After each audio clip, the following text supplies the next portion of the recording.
বাদশাহ সাদ্দাদের জীবনের মাঝে আমাদের প্রত্যেকটা মানুষের প্রতিচ্ছবি লুকিয়ে আছে।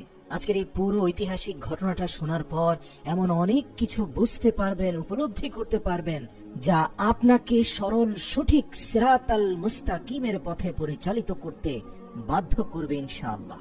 তাই আমি আপনার ভালোর জন্য এই পুরো ভিডিওটি স্কিপ না করে শেষ পর্যন্ত দেখার অনুরোধ করছি। আপনি কি জানেন, হযরত আজরাইল আলাইহিস সালাম নিজেই বলেছেন, আমাকে আল্লাহ ক্রোধ আর তীব্র হুঙ্কার দিয়ে তৈরি করেছেন।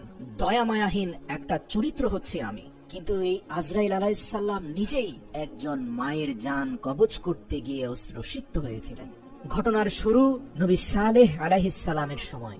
সাদ্দাত যখন নবজাতক শিশু, সে তার মায়ের সাথে জাহাজে করে গভীর সমুদ্রে পাড়ি দিচ্ছিল। সাদ্দাতের বয়স তখন 2 দিন কিংবা 3 দিন হবে। জাহাজ যখন সমুদ্রের মাঝে গেল, তখন হঠাৎ প্রবল বেগে ঝড় শুরু হয়ে গেল।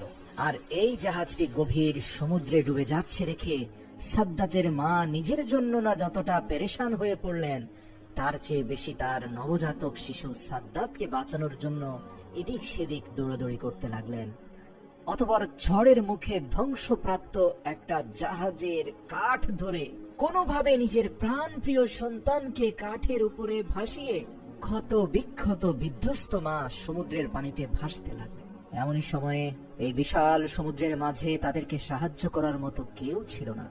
সাদ্দাদের মা রক্তাক্ত অবস্থায় নিজের দিকে না তাকিয়ে নিজের প্রাণ প্রিয় কলিজার টুকরা শিশুটির কথা ভাবতেই মায়ের চোখ দিয়ে অশ্রু বের হতে লাগলো। আপনাদের জানিয়ে রাখি, আল্লাহ তাআলা পৃথিবীর বুকে যত শ্রেষ্ঠ